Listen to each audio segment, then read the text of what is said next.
ajattelin jakaa teille vähän opiskeluun liittyviä vinkkejä, erityisesti noiden kielten opiskeluun.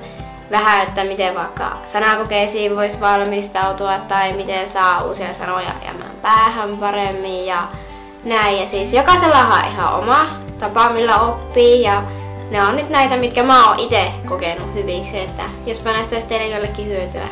Eiköhän me suorilta aloiteta. Mun paras vinkki sanakokeisiin lukemiseen on se, että kirjoita ne sanat. Okei, eli sulla on tulossa vaikka enkun, ruotsin, ranskan, saksan, minkä tahansa kielen sanakoe. Ihan ekana sä totta kai niin tutustut niihin sanoihin mielellään ennen sitä viimeistä iltaa. Ja sitten mä tykkään tehdä sille ekana, kun mä oon lukenut ne sanat, niin mä kirjoitan ne paperille. Eli ihan vaan kirjoitat ensin vaikka kaikki sanat.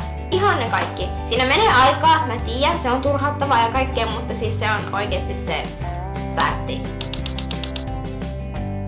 Sitten käytä erilaisia värikoodeja. Jos on vaan mahdollista, niin tulostat ne sanat. Tai jos sulla on kirja, joka on sun oma, niin käyt ne sanat silleen läpi, että verbit sininen, adjektiivit vihreä, vaikeat sanat pinkki, keskivaikeat keltainen ja helpot sanat, jotka sä vaikka tiedät ennustaa, on oransseja. Niin näin mä pysyn kärryillä sit helposti, kun mä katsoin sitä sanalistaa, että mitkä sanat vaatii lisää opettelua, mitkä on tosi helppoja, mitkä sanat olikaan verbejä, mitkä adjektiiveja. Tee itselle sellainen kielioppikansio, eli sulla on siinä kaikki, mitkä vaikka kielioppaiset sulle tuottaa hankaluuksia, niin sä oot koonnut ne itselle semmoisen kansioon tai vihkoon tai ihan vaikka Wordiin, mutta siis sä oot itse tehnyt sen, niin sä oot siinä samalla käynyt sen asian. Ja sit sä oot tehnyt niistä muistiinpanoista todennäköisesti just sellaiset, että sä ymmärrät niitä parhaiten.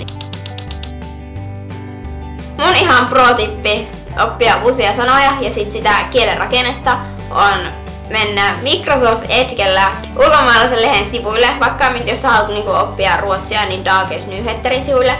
Ja sit sä valitset sieltä jonkun uutisen ja otat sitten se, että muokkaa onlinessa.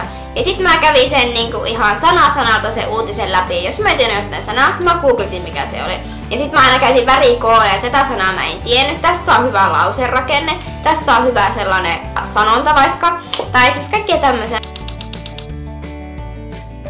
Mä tykkään käyttää tietotekniikkaa apuna kielten opiskelussa, eli mä suosittelen lataamaan muutamia appeja, niistä on ollut tosi paljon hyötyä mulle. Mun ehdoton suosikkiappi sanakokeiden opiskelu on StudyBlue.